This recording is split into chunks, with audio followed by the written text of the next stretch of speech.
Chapter 1. A Tense Europe. The year is 1914. Europe is a continent on edge. For years there has been peace, but it is a fragile peace. Beneath the surface, tensions grow. Nations look at one another with suspicion. They see enemies, not friends. Germany is strong and ambitious. Its leaders dream of a powerful empire. Austria-Hungary is old and worried. Its people speak many languages, and not all of them want to stay united. Italy is uncertain. It is part of an alliance but keeps its distance, unsure of its future. On the other side, Britain stands proud, ruling over colonies across the world. France remembers its defeat in a war against Germany many years ago. It still feels the pain and humiliation. Russia is vast and cold. Its leaders want to protect smaller nations like Serbia. The stage is set. Two sides form, and both are ready to fight if needed. For now, though, there is no war. There are treaties, agreements between nations. Germany, Austria, Hungary, and Italy are part of one alliance. It is called the Triple Alliance. Britain, France, and Russia are part of another. It is called the Triple Entente. These alliances promise support if war breaks out. If one country is attacked, its allies will come to help. People across Europe hope for peace, but they feel the tension. Newspapers talk about conflicts in faraway places. Leaders make speeches. They talk about honor, power, and unity. Behind closed doors, they plan for war. Armies grow larger. Weapons are built. New technologies, like machine guns and battleships, are ready for battle. In the streets of Berlin, Vienna, and London, people live their lives. Farmers work in fields. Shopkeepers sell goods. Children play in parks. But there is fear, too. Some worry that change is coming. Others hope that their leaders will avoid war. Old rivalries are hard to forget. France and Germany do not trust each other. The memory of their last war still burns. Russia wants to protect its Slavic brothers in Serbia. Austria-Hungary fears losing control of its empire. The Ottoman Empire, once mighty, is now weak and shrinking. Its neighbors see an opportunity to take its land. There are smaller conflicts, too. In the Balkans, near Austria-Hungary, tensions are high. Serbia wants to grow stronger. It dreams of uniting all Slavic people. Austria-Hungary feels threatened. Each nation watches the other closely. Every move feels dangerous. The air is thick with suspicion. At night, some leaders stay awake, thinking about the future. Should they attack first? Or should they wait? They know one mistake could lead to disaster, but ambition drives them forward. They want to protect their nations or expand them. The balance is fragile. One push and everything could fall apart. People in Europe read the news and talk about politics. Some are excited by the idea of war. They think it will be quick and glorious. They imagine marching soldiers and flags waving in the wind. Others are afraid. They know that modern weapons are deadly. They understand that war will not be easy. Across Europe, artists and writers sense the danger. They create paintings and poems about the coming storm. Some speak of hope, but many predict tragedy. Their work reflects the mood of the continent. It is a time of uncertainty, a time of fear. Leaders meet in grand halls. They shake hands and smile for the cameras. But behind the smiles, there is distrust. Each leader wonders, can I trust them? Will they betray me? They sign agreements, but no one feels safe. The military grows stronger. Young men are called to train. They learn to march, to fire guns, to obey orders. Some are proud to serve their countries. Others feel nervous. They wonder if they will ever need to fight. Their families worry, but they do not speak of it. The skies seem darker. The air feels heavy. Rumors spread quickly. Did you hear what Germany's doing? Someone whispers. I heard Russia is planning something big, says another. No one knows the truth, but the fear is real. In the streets, people whisper about war. Do you think it will happen? One man asks his friend. I hope not, comes the reply. But deep down, they both know that peace is fragile.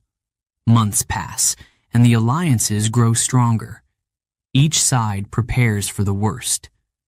But still, there is no war. People begin to wonder, will this storm ever come? Some hope it will pass. Others feel it is only a matter of time. A storm is brewing. It is not a storm of rain or wind, but one of human ambition and fear.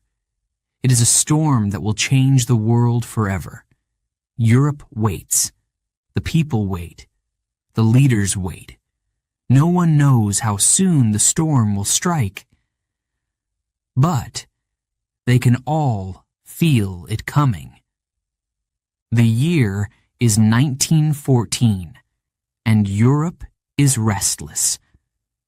The story of the Great War is about to begin. Chapter 2. A Shot in Sarajevo. The day is June 28, 1914.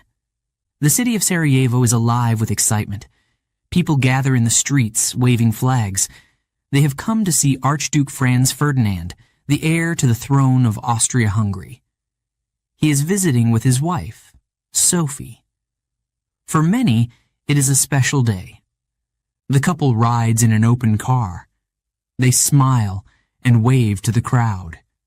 The sun shines brightly, and the mood seems cheerful. But not everyone is happy about the visit. In the shadows, danger waits. A group of young men is planning something terrible. These men are members of a secret group. They believe in freedom for their people. They want Serbia to grow stronger. They see Austria-Hungary as an enemy. To them, Franz Ferdinand is a symbol of oppression. They decide he must die. One of these young men is Gavrilo Princip. He is just 19 years old. His eyes burn with determination. He carries a pistol hidden in his coat. He knows the risk. If he is caught, he will surely face death. But he believes in his cause. He thinks his actions will change history. The Archduke's car moves slowly through the streets. Crowds cheer loudly. Soldiers stand guard. Everything seems normal. But then a young man steps forward. He throws a bomb at the car. It bounces off and explodes on the ground. People scream. Smoke fills the air. Franz Ferdinand and Sophie are shaken but unharmed. The attacker is caught. The crowd grows restless. Soldiers try to restore order. The Archduke is angry. He wants to leave, but Sophie insists they continue. She says, "The people are waiting for us." Franz Ferdinand agrees. They change their route to avoid danger. But fate has other plans. The car moves again, heading toward the hospital. The Archduke wants to visit those hurt by the bomb. The driver takes a wrong turn. He does not know the streets well. The car stops, trying to turn around. At that moment, Gavrilo Princip is standing nearby. He cannot believe his eyes. His chance has come. Princip steps forward. His hand shakes as he raises the pistol. 2 shots ring out. The first hits Franz Ferdinand in the neck. The second strikes Sophie in the stomach. Both collapse. Blood stains their clothes. The crowd gasps in horror. People scream. Soldiers grab Princip, but it is too late.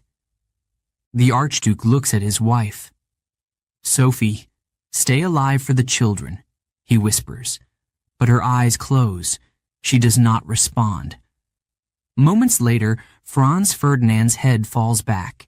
He is dead. The crowd is silent. Shock spreads through Sarajevo. News of the assassination spreads quickly. Austria-Hungary is furious. Its leaders blame Serbia. They believe the Serbian government helped the assassins. Serbia denies this, but no one listens. The anger is too strong. Austria-Hungary decides it must act. The people of Austria-Hungary are filled with sorrow. Their future king is gone. Crowds gather to mourn. Bells ring out in churches. The empire demands justice. But what kind of justice will it be? Serbia is small, but it is not alone. Russia supports Serbia. It promises to defend its Slavic brothers. Austria-Hungary knows this. It turns to its ally, Germany, for help. Germany agrees to support Austria-Hungary. The alliances are now in motion. Weeks pass, but the tension grows. Austria-Hungary sends an ultimatum to Serbia. It is a list of demands. Serbia agrees to most, but not all. This is not enough for Austria-Hungary. On July 28th, 1 month after the assassination, it declares war on Serbia. The world begins to shift. One by one, countries are pulled into the conflict. Russia mobilizes its army to defend Serbia. Germany declares war on Russia. France and Britain prepare to fight. The alliances are no longer just promises. They are actions. The Great War begins. The streets of Sarajevo are quiet now. The cheers and gunshots are gone. But the city will always remember this day. The day 2 shots changed the world. People wonder, could this have been avoided? But it is too late for questions. The wheels of war are turning. Gavrilo Princip is arrested. He is young, too young for the death penalty under Austrian law. Instead, he is sentenced to 20 years in prison. He will not live to see the end of the war. He dies in prison in 1918, sick and broken. Did he regret his actions? No one knows. Franz Ferdinand and Sophie are buried together. Their children are left without parents. The empire mourns, but the world moves on.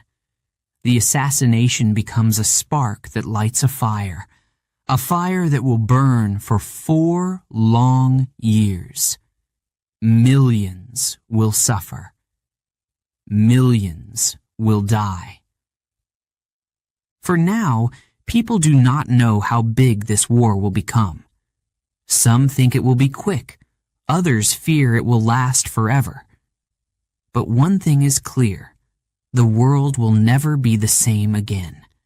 The shot in Sarajevo has started something no one can stop.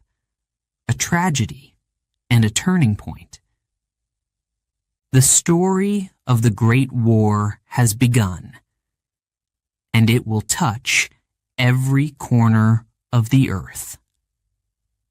Chapter 3. The Great War begins. The year is 1914, and war has begun. Austria-Hungary has declared war on Serbia. It is the first step in a chain of events that will pull the world into chaos. Serbia calls for help, and Russia answers. The alliances that once promised peace now lead to conflict. The Great War has started. In Vienna, people celebrate. They wave flags and sing songs. Soldiers march through the streets, their boots echoing on the cobblestones. Many believe the war will be quick. They think their army is strong enough to win in weeks. Families say goodbye to their sons, brothers, and fathers, expecting them home by Christmas. They do not yet understand what lies ahead. In Serbia, the mood is different. The people are small in number, but their hearts are fierce. They have fought for their freedom before. Now they must defend it again. Soldiers gather their weapons, ready to face the mighty Austro-Hungarian army. Villages prepare for battle. Women and children pray for safety. Fear mixes with determination. Russia moves quickly. Its vast army begins to march. Trains carry soldiers across the countryside. They are going to help Serbia, their Slavic brothers. The Tsar, Nicholas II, gives a speech to inspire his people. "We fight for justice," he declares. The soldiers cheer, but some are afraid. They know the road ahead will be long and hard. Germany sees Russia's movement as a threat. The Kaiser, Wilhelm II, makes his decision. Germany declares war on Russia. The alliances grow stronger, pulling more nations into the fight. Germany also declares war on France. The soldiers prepare to attack quickly. Their plan is bold. Defeat France first, then turn to Russia. They believe speed is the key to victory. The war spreads west. German troops march through Belgium to reach France. Belgium is a small, neutral country. Its people are shocked. They had hoped to stay out of the war, but now they must defend their land. The Belgian army fights bravely, but they are no match for the Germans. Cities burn and refugees flee. The world watches in horror. Britain cannot stand by. When Germany invades Belgium, Britain declares war. The British people rally behind their soldiers. Young men rush to enlist, full of pride and excitement. They imagine themselves as heroes. They dream of adventure, not knowing the realities of war. The war spreads further still. Countries from around the world are drawn in. Canada, Australia, India, and other colonies of the British Empire send troops. Germany's allies, including the Ottoman Empire, prepare to join the fight. The conflict is no longer just a European war. It is a world war. In the cities, factories work day and night. Workers produce weapons, bullets, and uniforms. Governments ask everyone to help. Women take jobs that were once done by men. They work hard and prove their strength. Children collect metal for the war effort. Every person feels the war in some way. On the battlefield, the first clashes begin. The soldiers are full of energy. They march in neat lines, singing songs. But the fighting is brutal. Artillery shells explode, shaking the ground. Bullets fly through the air. Men fall, wounded or killed. The survivors keep going, their faces pale with fear. The war does not stop for day or night. Soldiers dig trenches to protect themselves. These trenches are long, deep ditches in the earth. They become homes for the soldiers. The trenches are muddy and cold. Rats run everywhere. The smell of death fills the air. But the soldiers have no choice. They must stay and fight. Letters from the front tell stories of courage and heartbreak. A young man writes to his mother, "I miss home, but I will do my duty." Another writes to his sweetheart, "Every day I dream of seeing you again." Some letters never arrive. The men who wrote them will never return. In the villages and cities, people wait for news. Newspapers print stories of battles and victories, but they do not show the full truth. The war is not quick or glorious. It is long and deadly. Families cry when they receive telegrams. Each one brings the same message: "We regret to inform you." As the weeks turn into months, the soldiers begin to realize the war is not what they expected. They are not home by Christmas. Instead, they face hunger, disease, and endless danger. Still, they fight on. They believe in their countries. They hope their sacrifice will bring peace. The leaders of the nations make speeches to encourage their people. They talk about honor, duty, and victory.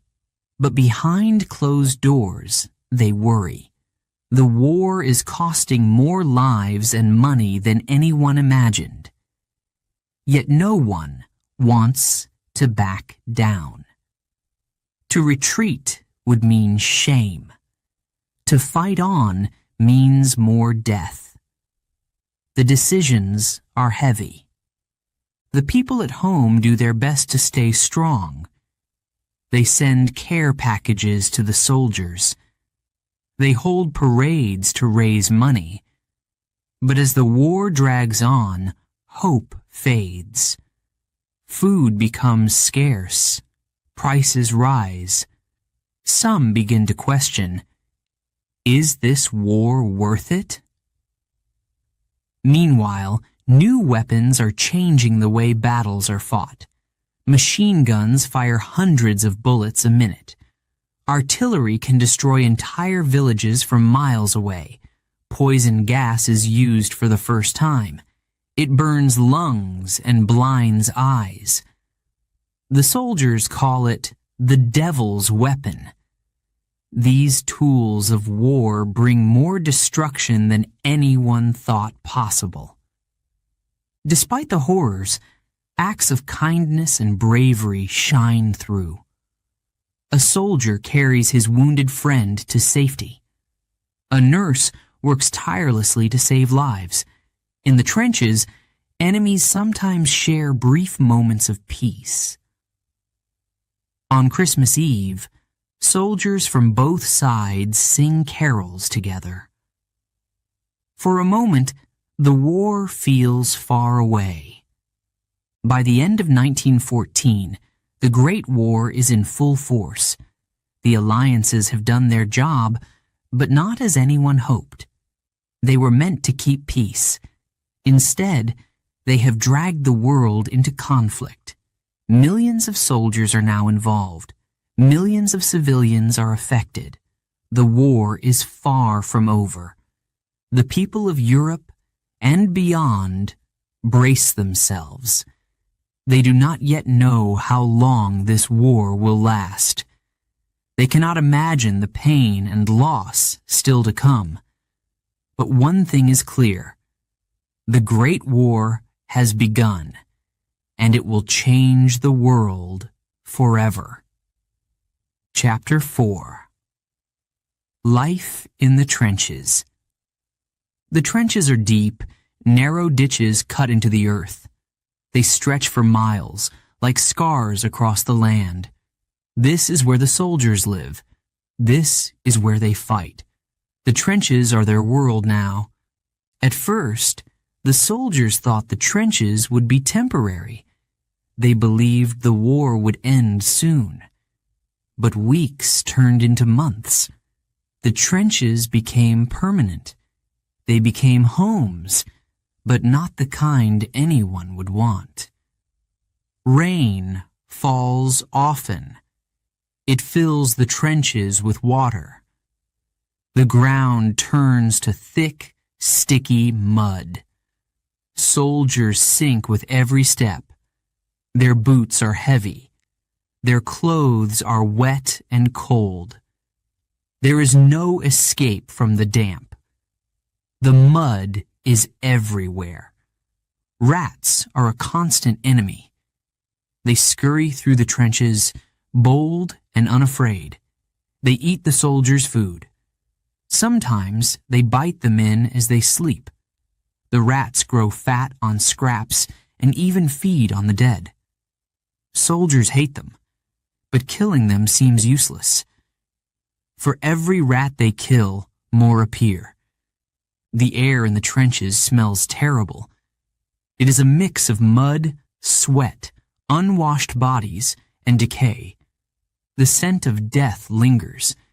It clings to the soldiers, reminding them of the friends they have lost. They try not to breathe too deeply. Food is simple and often scarce. Soldiers eat what they are given: bread, hard biscuits, and sometimes canned meat. The biscuits are so hard they joke they could stop bullets. Hot meals are rare. They dream of real food, of home-cooked dinners. But those dreams feel far away. Each day is the same. Soldiers wake up in the mud and prepare for orders. Some must stand guard, their eyes scanning the horizon. Others clean their weapons, always ready for battle. They listen for the enemy. A single sound, a shout, a gunshot can change everything. At night, the trenches grow even more dangerous. Darkness hides the enemy. Soldiers stay awake, straining to hear footsteps or whispers. Fear spreads like a cold wind. Will the enemy attack? Will they survive until morning? These thoughts never leave their minds. Sometimes soldiers are ordered to leave the trenches. They must cross no man's land, the space between them and the enemy. This land is empty, but it is deadly. Barbed wire and craters from explosions cover the ground. A soldier running across no man's land is an easy target for enemy guns. Many do not return. The enemy is close, just across no man's land. Soldiers hear them talking or singing. They wonder about the men on the other side. Do they feel the same fear? Do they miss home, too? Sometimes, during quiet moments, both sides feel connected by their shared suffering. Disease is another enemy. The wet, cold conditions cause trench foot, a painful infection of the feet. Lice crawl in the soldiers' clothes, making them itch constantly. Coughs and fevers spread through the trenches. Doctors and nurses do their best, but they cannot save everyone. Despite the hardships, there are moments of kindness. Soldiers share cigarettes and stories. They write letters to their families, pouring their hearts onto paper.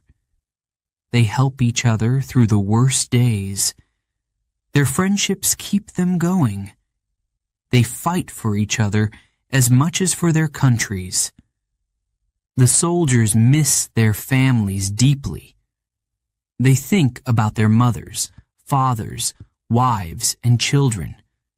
They carry small tokens of home, a photo, a letter, or a lucky charm.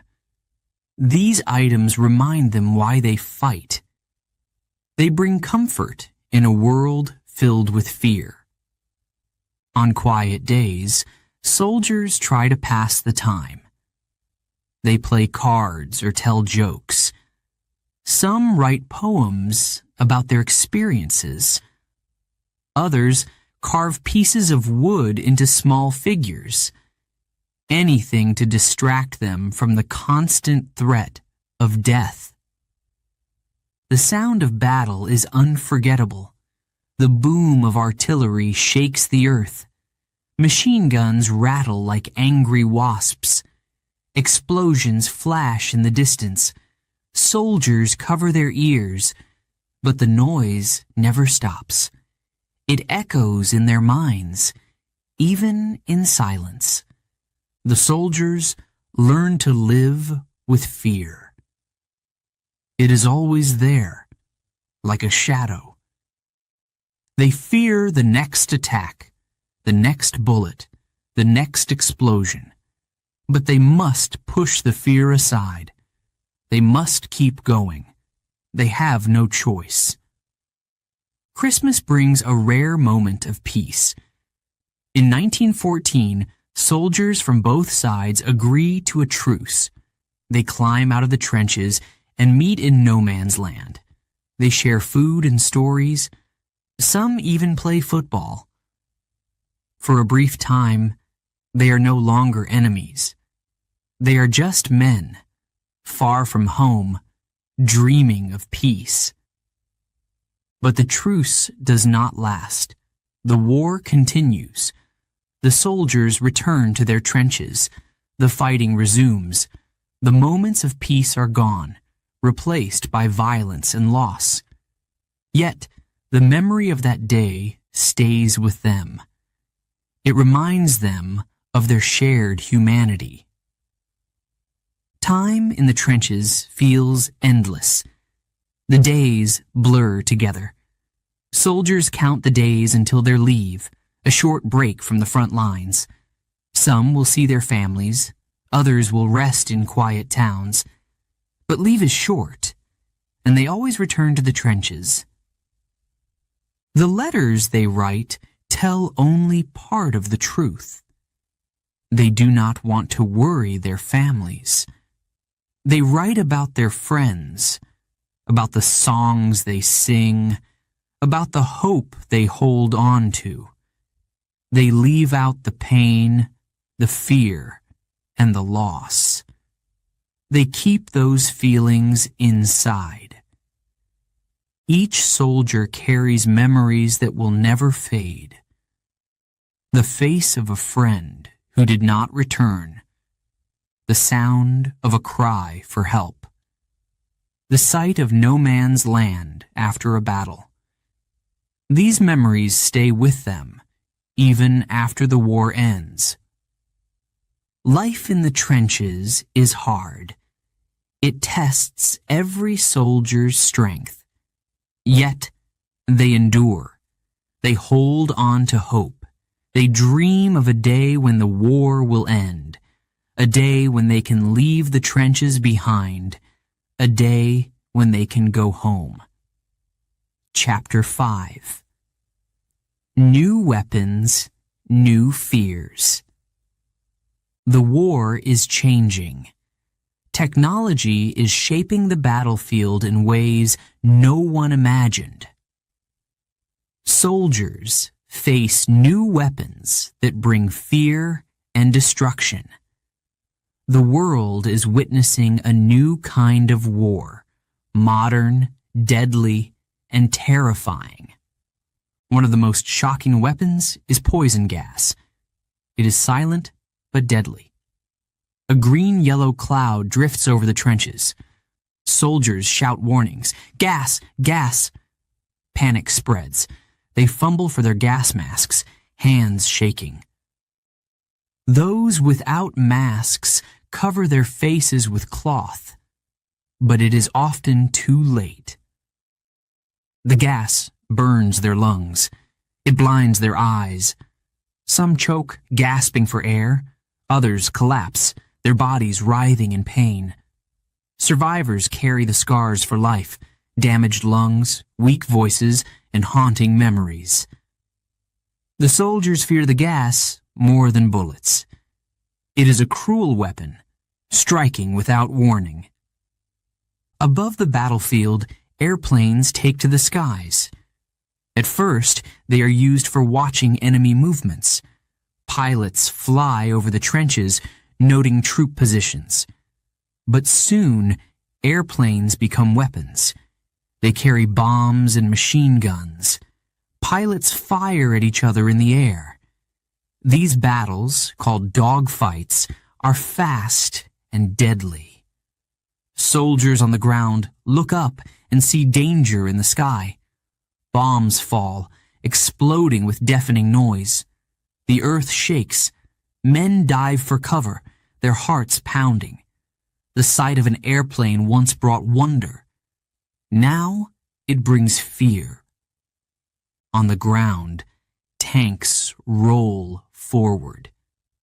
They are giant machines covered in metal. Bullets bounce off them.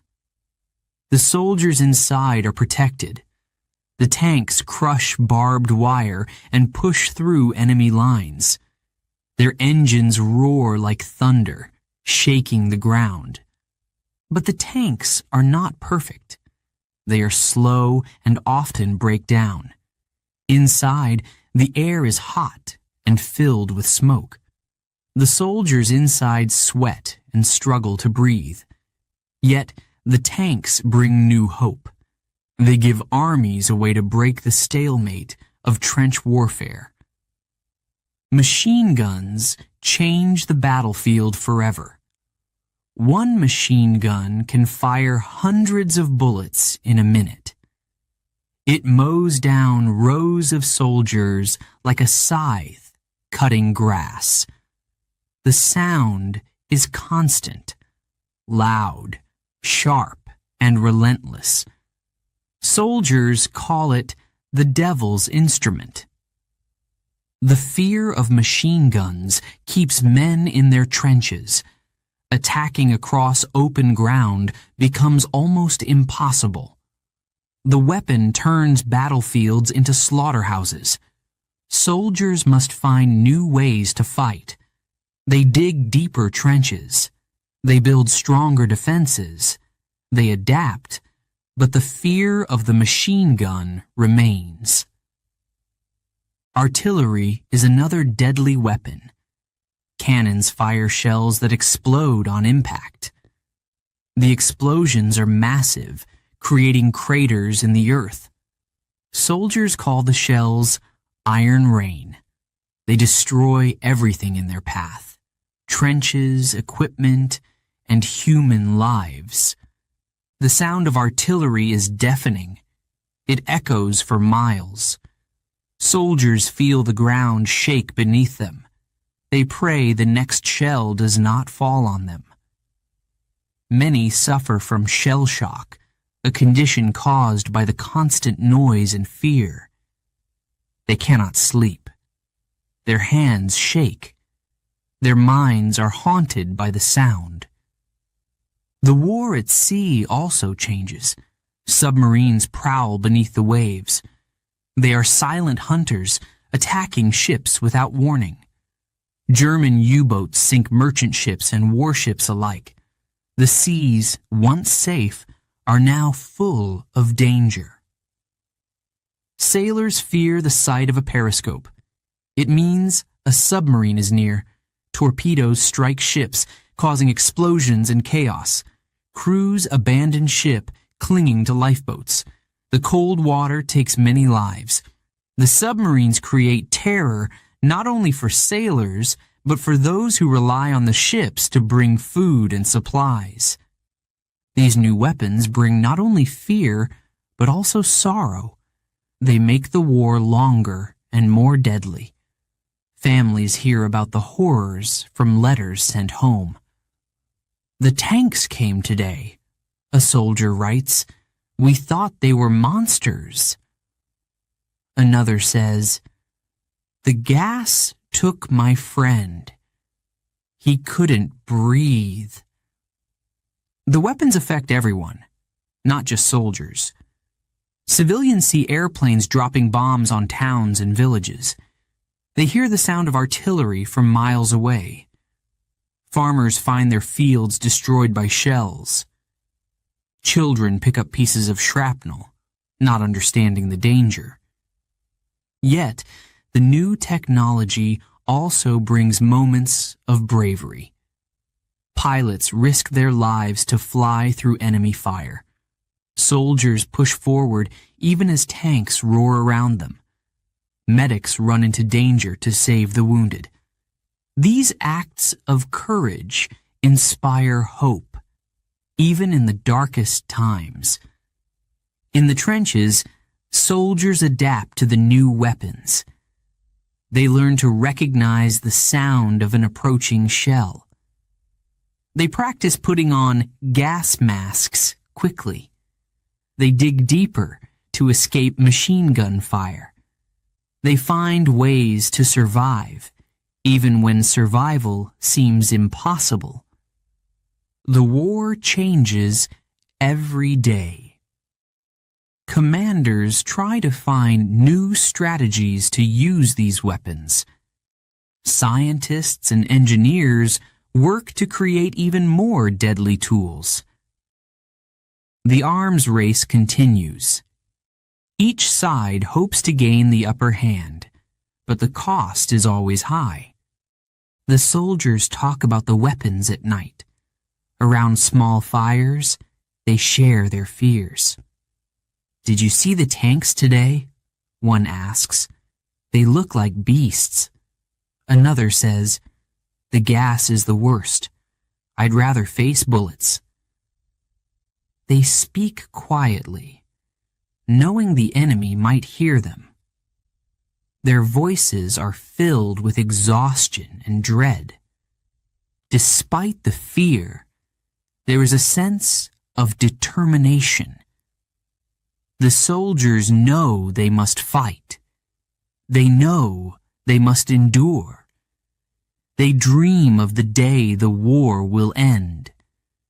They hold on to the hope that their sacrifice will bring peace.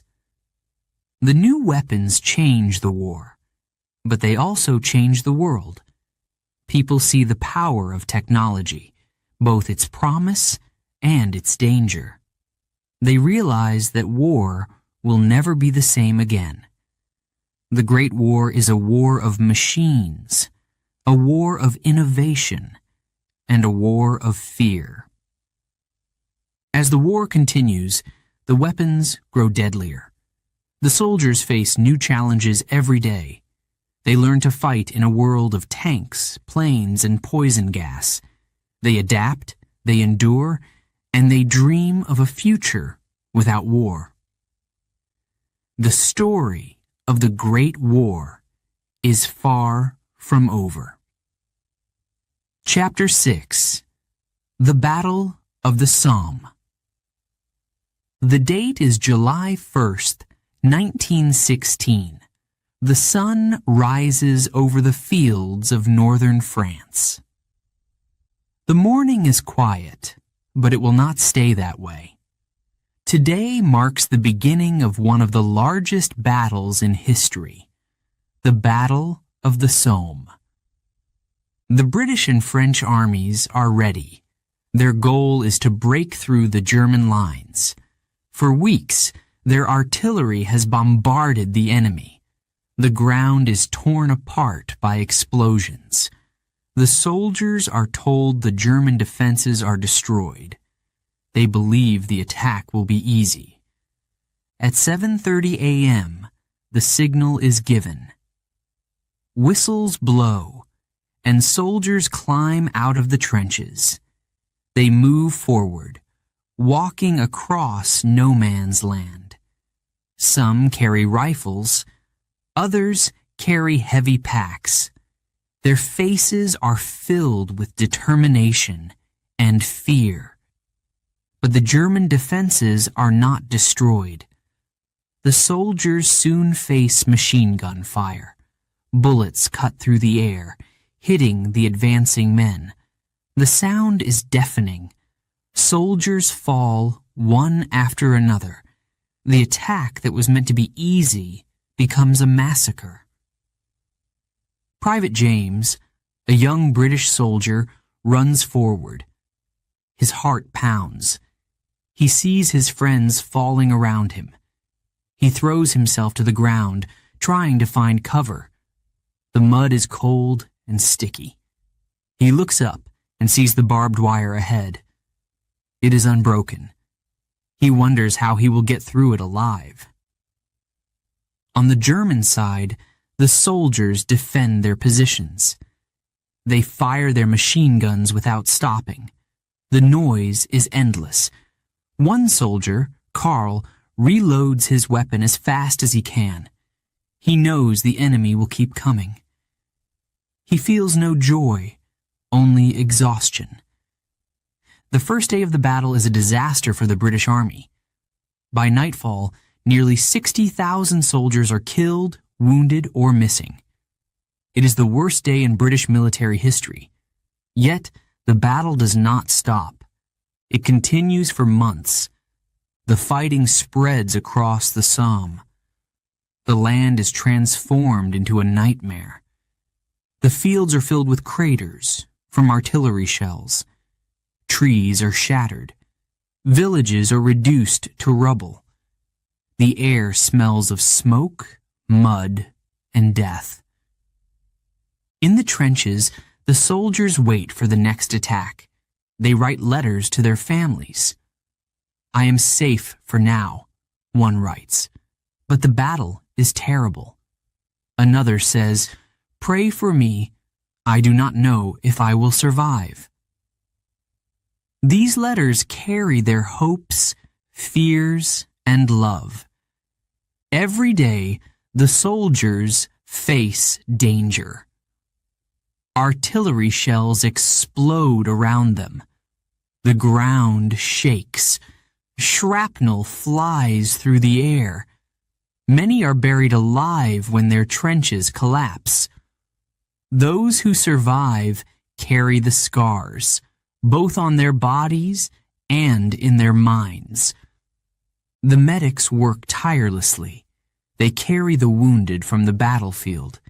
They stop the bleeding, bandage wounds, and try to ease the pain. The hospitals are full.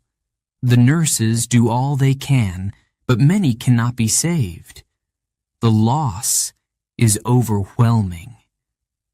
Back home, families wait for news. Mothers pray for their sons. Wives hope for letters from their husbands. Children ask, "When will Daddy come home?" For some, the letters never arrive. The silence is heartbreaking. They fear the worst. The generals plan new attacks. They send more men forward, hoping to break the German lines. But the Germans are prepared. They dig deep bunkers to protect themselves. They hold their ground with fierce determination. The battle becomes a stalemate. As the weeks pass, the weather changes. Rain turns the battlefield into a sea of mud. Soldiers sink up to their knees. Their boots are heavy. Moving forward feels impossible. The mud swallows everything: equipment, supplies, and sometimes even men. The soldiers fight on, but they begin to question the war. "Is this worth it?" they ask. "Why are we here?" They see their friends die.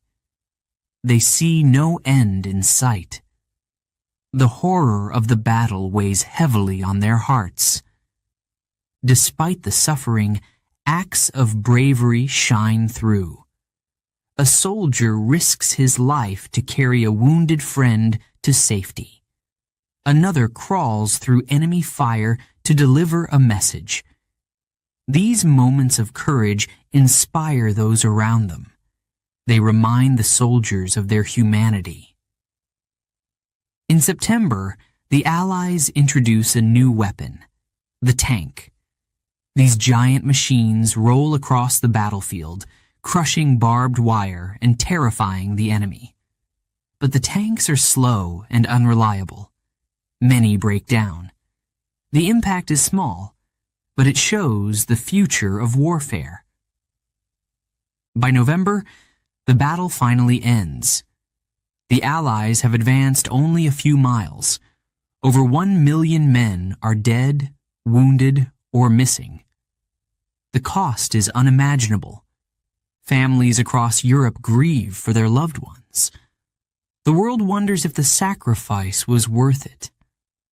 Private James survives the battle, but he is forever changed. He returns home with a limp and memories he cannot forget. Karl, the German soldier, also survives. He sits in silence, thinking of the men he killed. Both wonder if the war will ever end. The Battle of the Somme is remembered as one of the bloodiest in history. It shows the horrors of modern warfare. It also shows the strength of the human spirit. The soldiers fought not just for victory, but for each other. Their courage and sacrifice will never be forgotten. Chapter 7. The Home Front. Far from the battlefields, life on the home front is difficult. The war touches everyone, not just the soldiers. Families, workers, and children face struggles each day. It is a different kind of battle, a fight to survive while supporting the war effort. In towns and cities, factories work day and night. Women fill jobs that men once did. They build weapons, make uniforms, and pack supplies. The factories are noisy and dangerous. Machines roar and accidents happen. Yet, the women work hard. They are proud to help their countries. For many, this is the first time they have worked outside their homes. At the same time, food is becoming scarce. Farms are empty because the men are at war.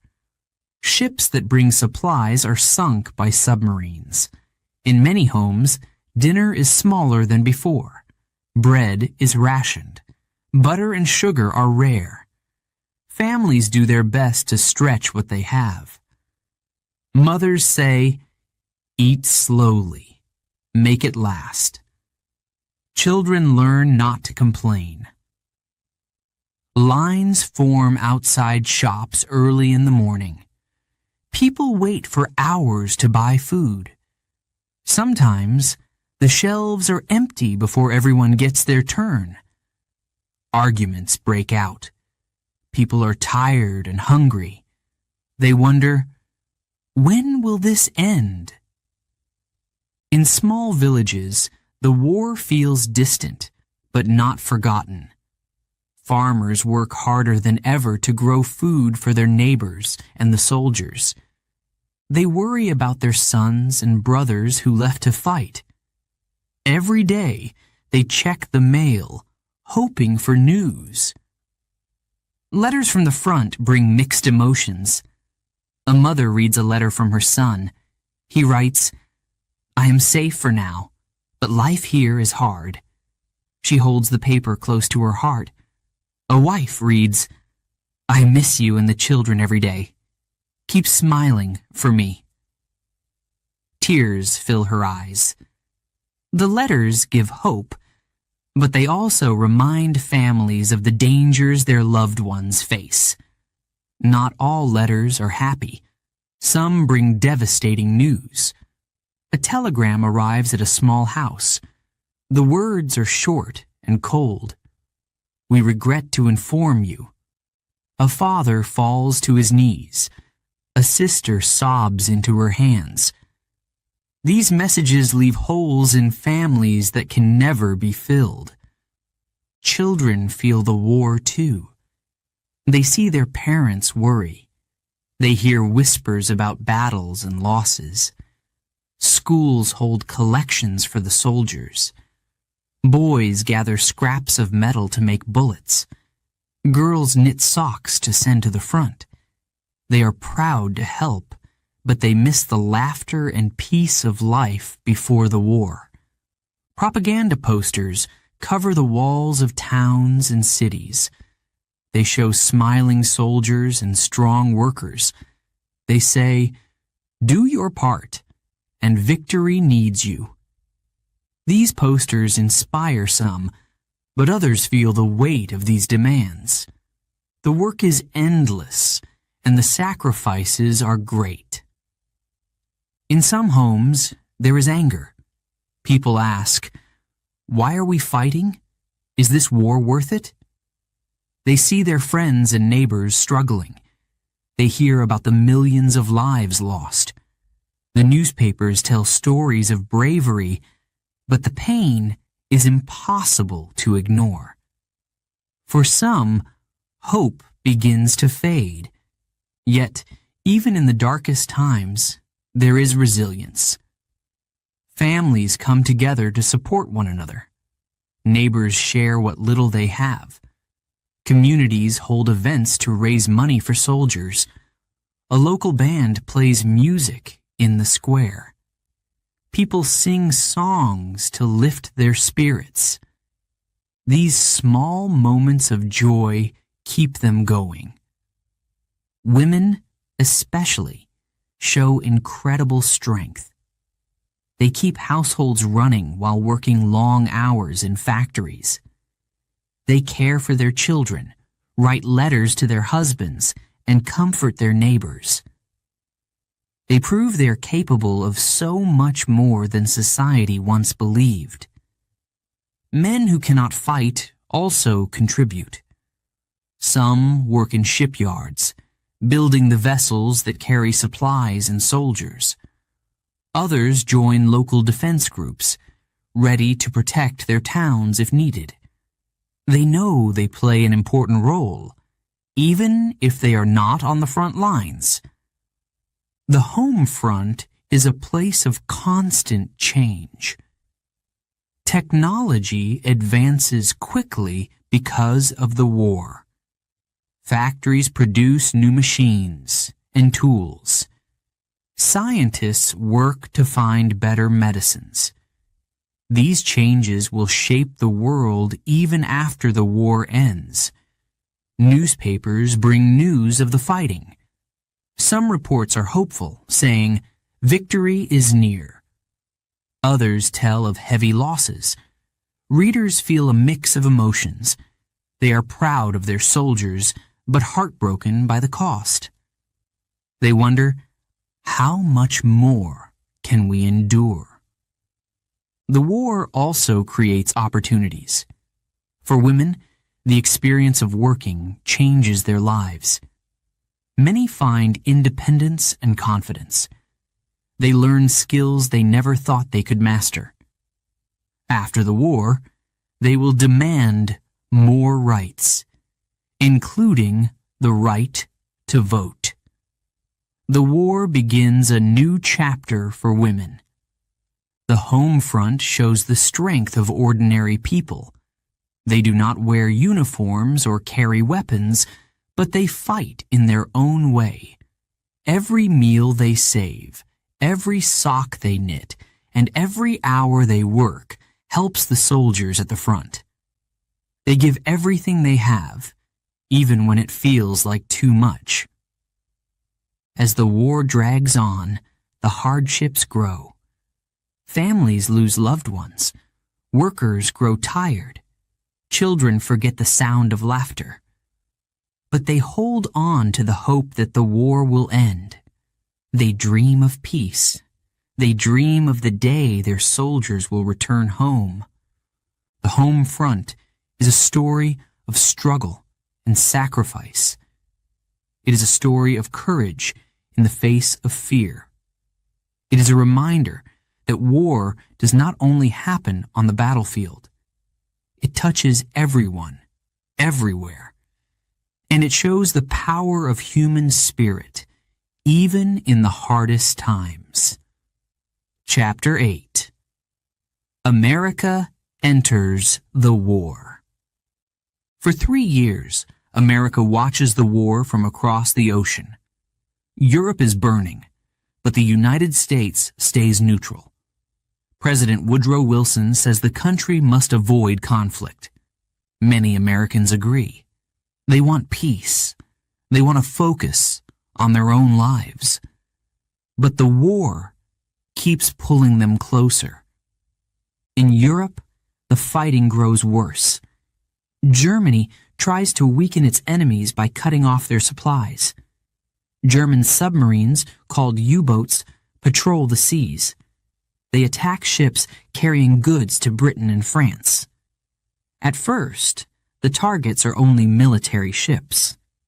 But soon, U-boats sink merchant and passenger ships too.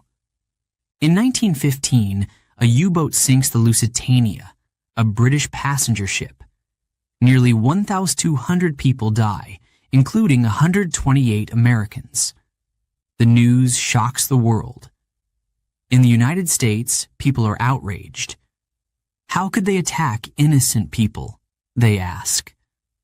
Some demand action. But Wilson urges calm. He says, America must stay neutral. Germany promises to limit its submarine attacks, but the promise does not last. By 1917, U-boats are sinking American ships again. The losses are too great. The United States can no longer ignore the threat. Wilson knows the time has come to act. Then, another event changes everything. British intelligence intercepts a secret message. It is called the Zimmermann Telegram. In it, Germany asks Mexico to join the war against the United States.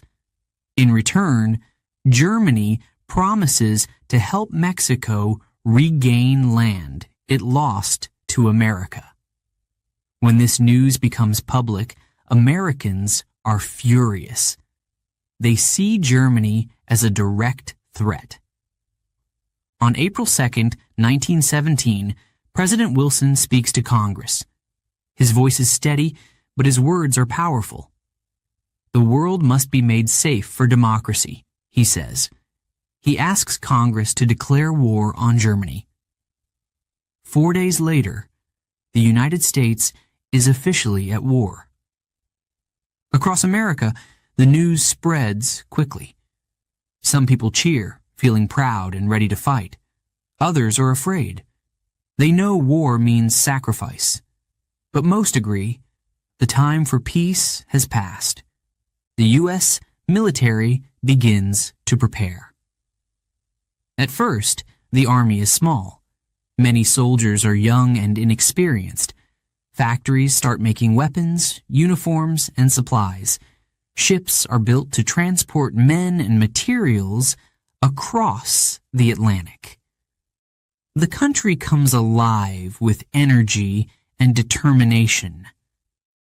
The soldiers, known as doughboys, train hard. They learn to march, shoot, and follow orders. They leave their homes and families behind. Mothers hug their sons tightly, trying not to cry. Wives promise to write letters every day. Children wave goodbye, not understanding the danger. By 1918, American soldiers arrive in Europe. They land in France, where they are greeted with cheers. The French people call them the Americans, with hope in their voices. The sight of fresh troops boosts morale. The Allies believe these soldiers can help turn the tide of the war. On the battlefield, the doughboys face the same horrors as the European soldiers. They see the trenches, the mud, and the barbed wire. They hear the roar of artillery and the rattle of machine guns.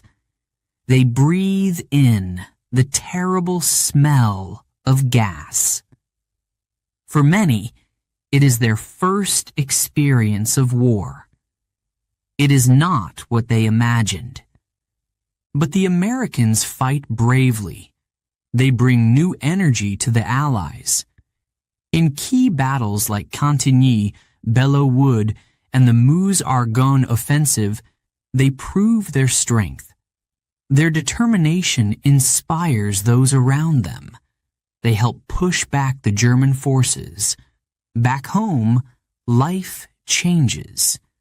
Families ration food to support the war effort. People buy war bonds to help pay for the military. Women take on more jobs, working in factories, offices, and hospitals. Everyone does their part. The war touches every life. Propaganda posters appear on every wall. They show smiling soldiers and patriotic slogans. "Do your bit," one says. "Victory is near," says another. These messages encourage people, but they also remind them of the sacrifices needed. The letters from soldiers tell stories of bravery and hardship. A young man writes to his sister, "The trenches are terrible, but we fight for a good cause." Another tells his wife, "I dream of you every night. I will come home soon." These letters keep families connected, even across the ocean. President Wilson works tirelessly to unite the country. He believes America must not only fight, but also lead. He speaks about peace and a better world after the war. His ideas, known as the 14 Points, include plans for a League of Nations, a group to help prevent future wars. By the end of 1918, the Allies are winning. The German army is exhausted. Their soldiers are hungry and losing hope. The arrival of the Americans has made a difference. On November 11th, 1918, the war ends. The fighting stops. Soldiers on both sides lay down their weapons. The world begins to heal. The United States emerges from the war stronger than before. Its role in the victory is clear. American soldiers and workers have shown their courage and strength. The country has changed. It is no longer isolated. It is now a leader on the world stage. The war leaves deep scars, but it also brings lessons. Americans remember the cost of freedom. They remember the soldiers who never came home. They remember the families who gave everything. And they vow to honor their sacrifices. America's entry into the war marks a turning point. It shows the power of unity and determination. It proves that even from across the ocean, one nation can make a difference. The doughboys, the workers, and the leaders all played a part. Together, they helped bring an end to the Great War. Chapter 9. The Last Year of War. It is 1918. The world is tired of war. The fighting has lasted for years. Millions of soldiers are dead. Millions more are wounded. Families grieve. Cities and villages lie in ruins. But the war is not over. Germany believes victory is still possible. Its leaders plan one final attack. They call it the Spring Offensive.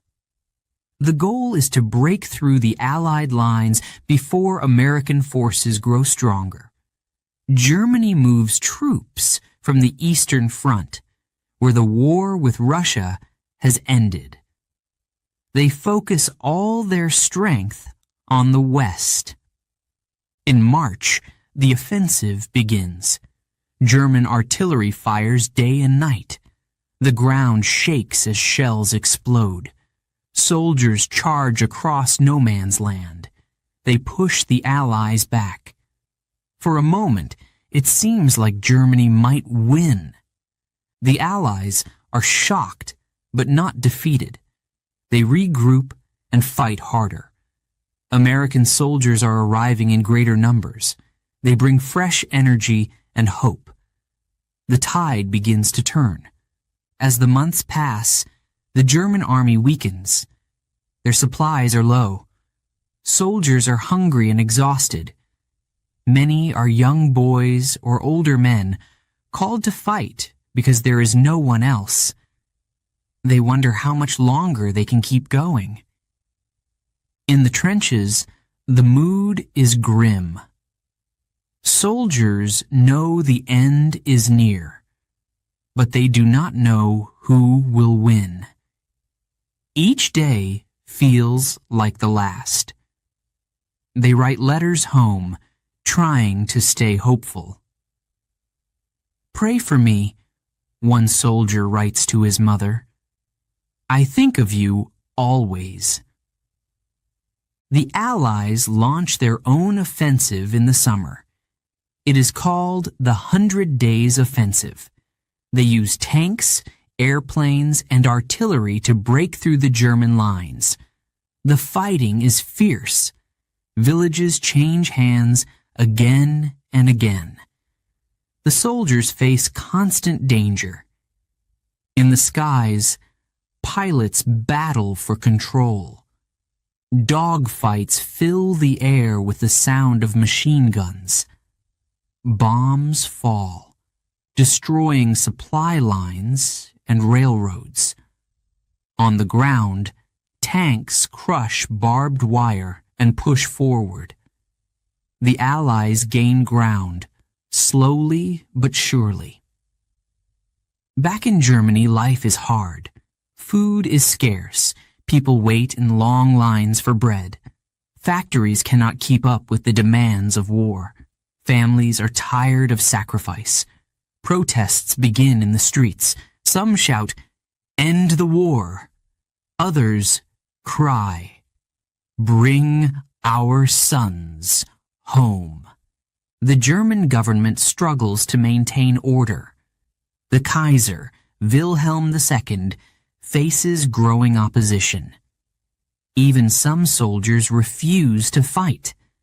They see no point in continuing a war they cannot win. The spirit of the nation is breaking. In the Allied countries, the mood is different. The arrival of American soldiers gives people hope. Newspapers report victories on the front lines. Families believe the end is finally near, but they also know the cost. Every victory means more lives lost. On the battlefield, the weather changes. Rain turns the ground into mud. Soldiers struggle to move through the trenches. Their boots are heavy. Their bodies ache. But they push forward, knowing each step brings them closer to peace. In October, Germany's allies begin to fall. Bulgaria, the Ottoman Empire, and Austria-Hungary all surrender. Germany stands alone. Its leaders realize the war is lost. They send a message to the Allies asking for an armistice, a ceasefire. The negotiations are tense. The Allies want Germany to accept full responsibility for the war. They demand harsh terms. Germany has no choice but to agree. On November 11, 1918, the armistice is signed. The fighting stops at 11 a.m. In the trenches, soldiers hear the news. Some cheer, some cry, others sit in silence, too tired to feel anything. The war is over, but the memories will stay with them forever. Back home, church bells ring. People gather in the streets to celebrate. Flags wave. Strangers hug each other. Mothers and fathers cry tears of relief. But for those who have lost loved ones, the joy is mixed with sorrow. The world begins to heal, but it is a slow process. Cities must be rebuilt. Families must find a way to move forward. The soldiers return home, but they are not the same. Many carry scars, both visible and hidden. They dream of peace, but struggle with the memories of war. The last year of the war is a story of hope and despair. It shows the strength of the human spirit, even in the darkest times. It reminds us of the cost of war and the value of peace. The world will never forget the sacrifices made in 1918. Chapter 10. Armistice Day, November 11th, 1918. The world holds its breath. After 4 long years, the war is ending. At 11 a.m., the guns fall silent. The noise of battle is gone. Soldiers lower their weapons. For the first time in years, there is peace. In the trenches, the soldiers do not know how to feel. Some cry, others laugh. Many simply sit in silence, too tired to react. They look at the muddy ground, the broken landscape, and the faces of their comrades. The war is over, but the memories remain. Private Thomas stands at the edge of his trench. He looks out at no man's land. The barbed wire, the craters, the bodies. It is a scene of destruction. He cannot believe it is over. He whispers, "We made it." But his heart is heavy. He remembers the friends who are not here to see this day. On the other side, German soldiers emerge from their trenches. They are no longer enemies. They wave white flags. They drop their weapons. Some try to speak to the Allied soldiers, but the words do not come. There is relief, but also shame. The war has taken everything from them. News of the armistice spreads quickly. In towns and cities, church bells ring. People run into the streets, shouting and cheering. Flags wave from windows. Strangers hug one another. The war that seemed endless has finally stopped. In Paris, crowds gather at the Eiffel Tower. They sing and dance, celebrating the victory. In London, Big Ben chimes as people fill the streets. In New York, parades form. Soldiers returning home are greeted with cheers. It is a day of joy, but also a day of reflection. For many families, the news brings tears of relief. Mothers pray, "Thank you for bringing my son home." Fathers shake hands with their sons, proud of their courage. Children run to hug their brothers, but not every family celebrates. Some sit in silence, looking at empty chairs. The war is over, but their loved ones will never return. The leaders of the Allies meet to decide the future. They want to make sure a war like this never happens again. President Woodrow Wilson speaks of peace and rebuilding. "We must create a better world," he says. His plan for a League of Nations inspires hope, but it will not be easy. In Germany, the mood is very different. The people are hungry and tired. The country is broken. Factories are silent. Families wait in long lines for food. Many feel angry and betrayed. They wonder, why did we lose? What will happen to us now? The soldiers who survive return home, but they are not the same. They carry scars, both on their bodies and in their minds. Some have lost limbs. Others wake up screaming from nightmares. They try to forget the war, but it is impossible. It has changed them forever. Cities across Europe are in ruins. Villages have disappeared. Farmland is destroyed. Families work hard to rebuild their lives. The task seems endless. Yet they have no choice. They must start again. The cost of the war is unimaginable. Over 10 million soldiers are dead. Millions of civilians have also died. Entire generations are lost. The survivors ask, was it worth it? What did we gain? The answers are not easy to find. The war has changed the world in many ways. New countries are born as old empires collapse. The map of Europe is redrawn. Some celebrate these changes, but others feel resentment. Tensions remain. The peace is fragile. For women, the war has brought new opportunities. They worked in factories, drove ambulances, and served as nurses. They proved their strength and independence. Many now demand equal rights, including the right to vote. Their voices are louder than ever.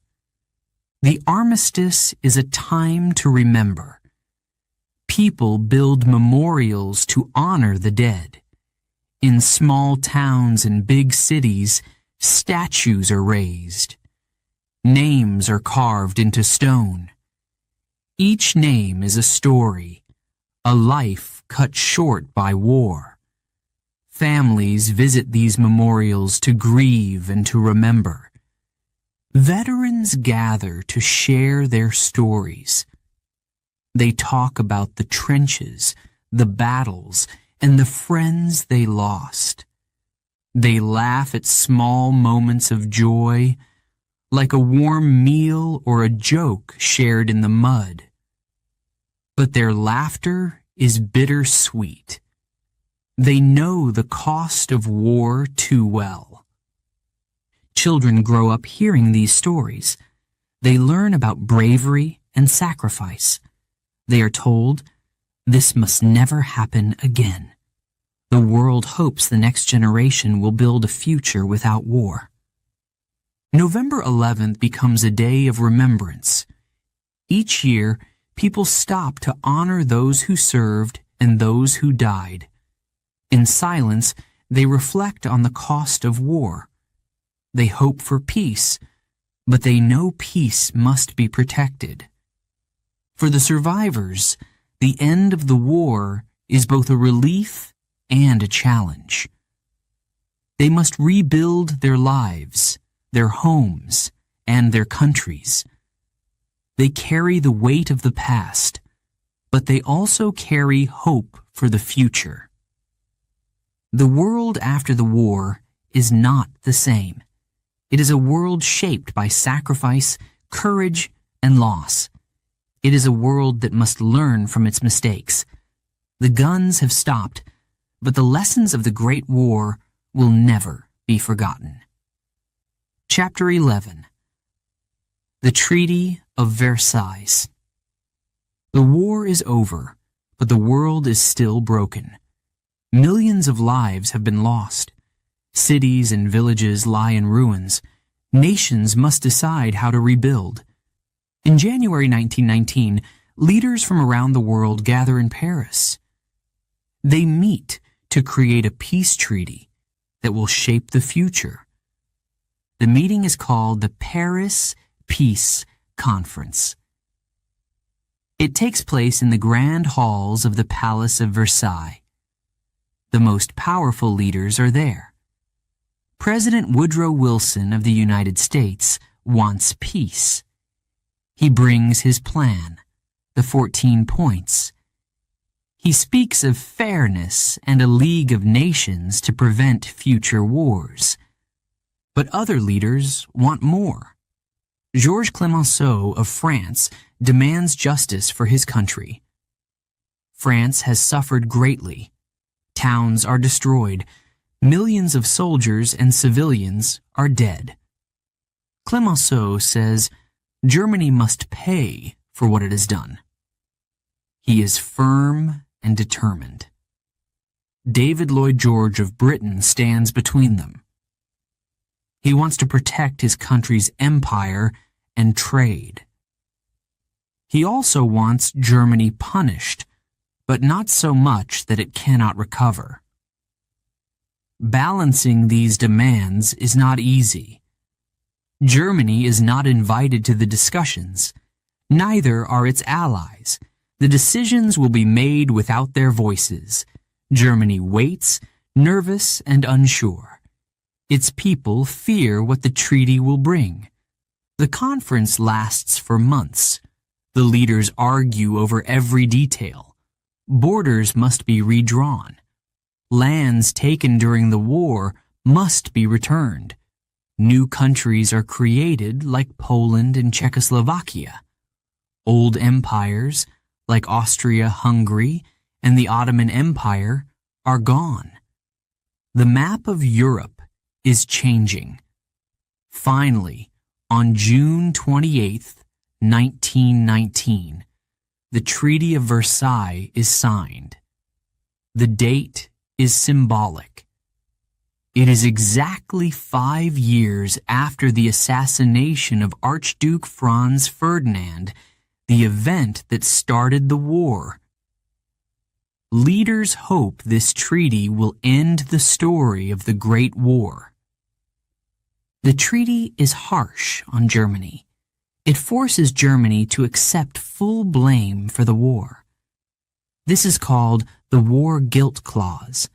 It demands huge payments, called reparations. Germany must pay for the damage caused by the war. The amount is staggering. It leaves the country in debt for decades. Germany also loses land. Its colonies are taken away. Parts of its territory are given to other countries. The army is reduced to 100,000 men. It is not allowed to have tanks, airplanes, or submarines. The goal is to make sure Germany cannot start another war. When the terms are announced, the German people are shocked. They feel humiliated. Many believe the treaty is unfair. They call it a diktat, meaning it was forced upon them. Anger spreads across the country. Protests break out. People blame their leaders for signing it. In France, Clemenceau is satisfied. He believes the treaty will protect his country. He says, "Germany is weak now. It cannot hurt us again." But not everyone agrees. Some warn that the treaty is too harsh. They fear it will create more anger than peace. In the United States, Wilson faces challenges. He works hard to gain support for the League of Nations.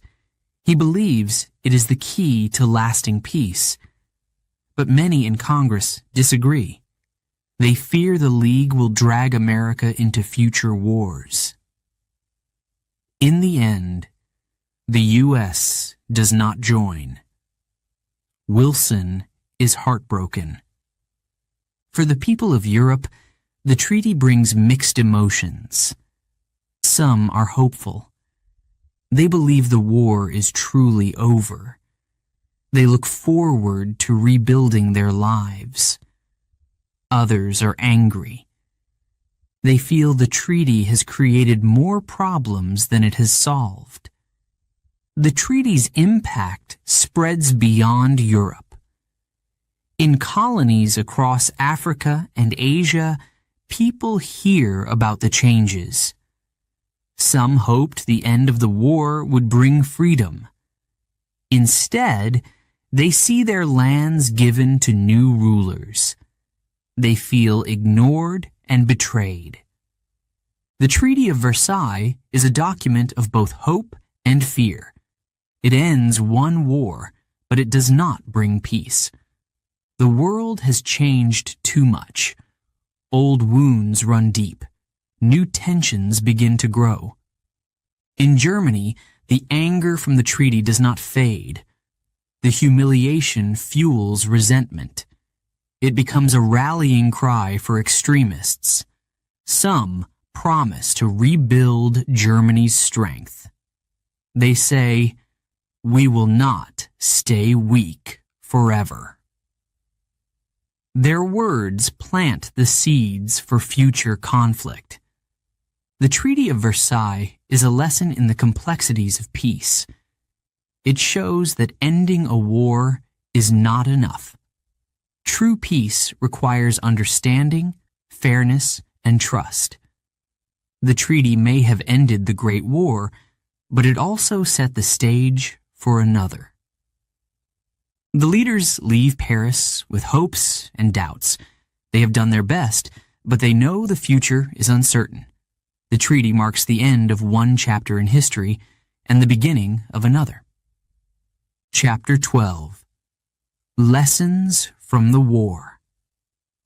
The Great War has ended. The world is quiet now, but the scars of the war remain. Towns and cities are destroyed.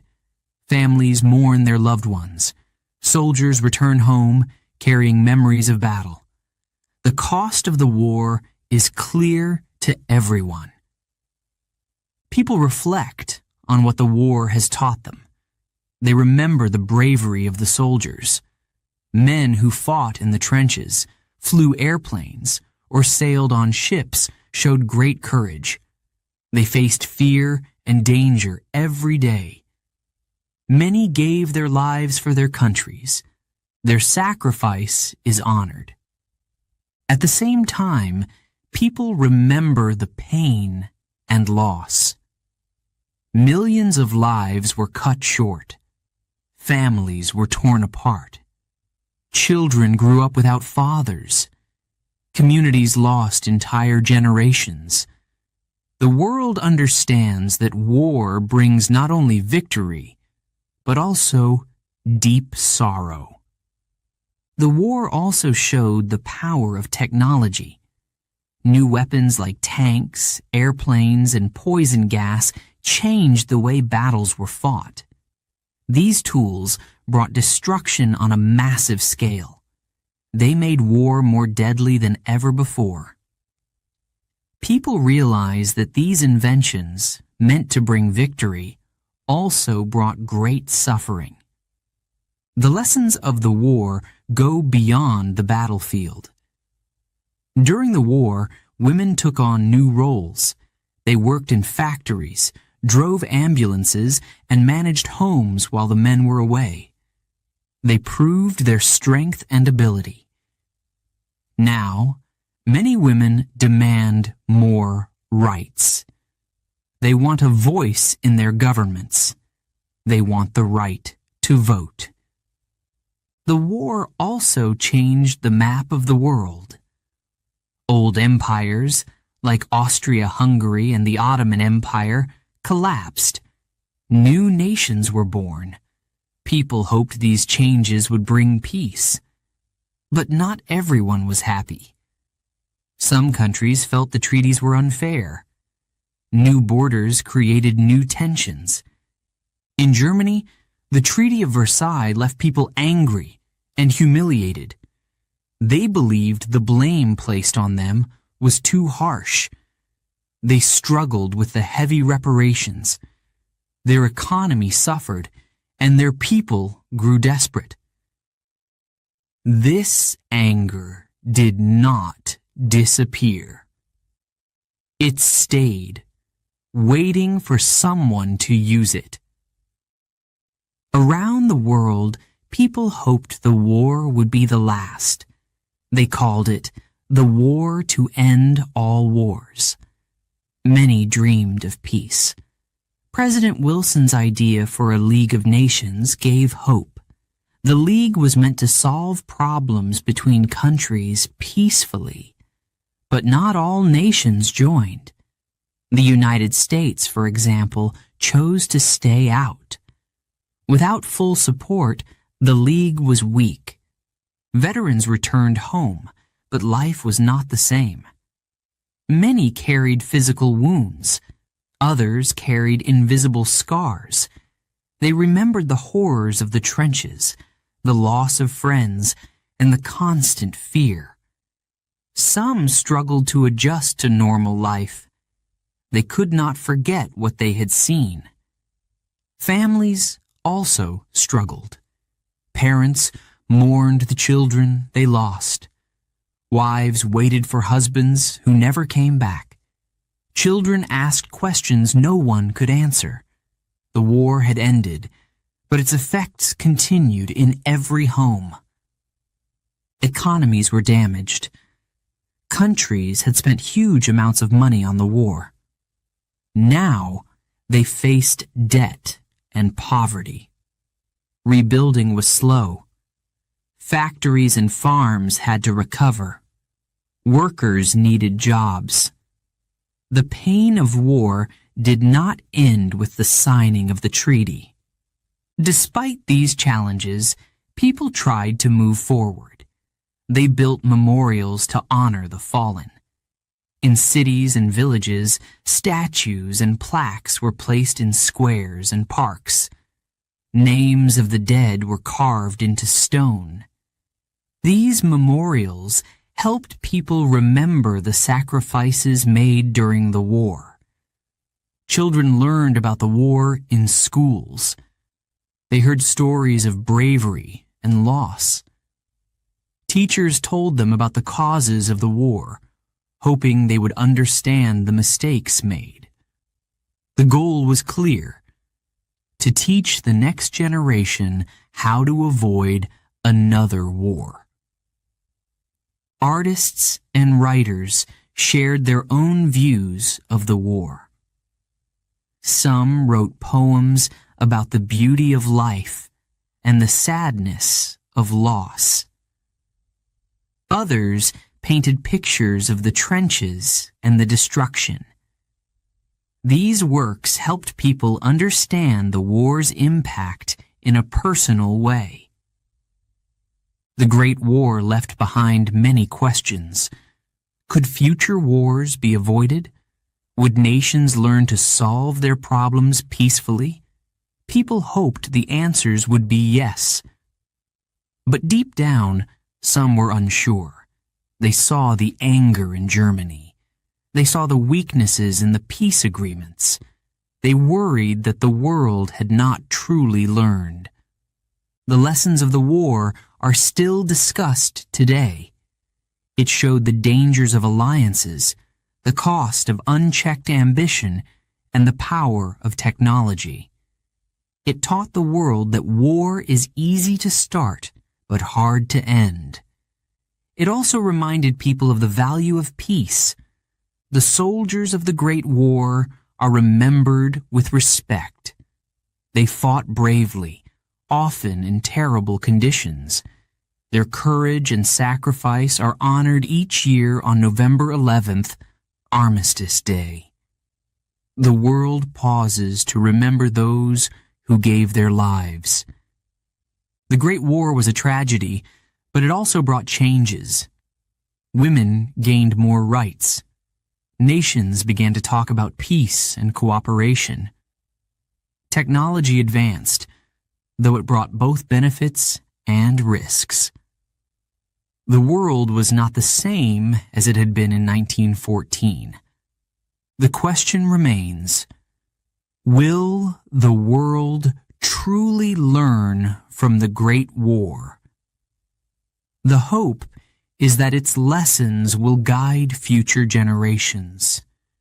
People dream of a world without war, where problems are solved through understanding and unity. But dreams must be built with action. The Great War has ended, but its story is not forgotten. It lives on in books, memories, and monuments. It teaches us about courage, sacrifice, and the need for peace. The world dreams of a better future, shaped by the lessons of the past. But will we listen? Only time will tell.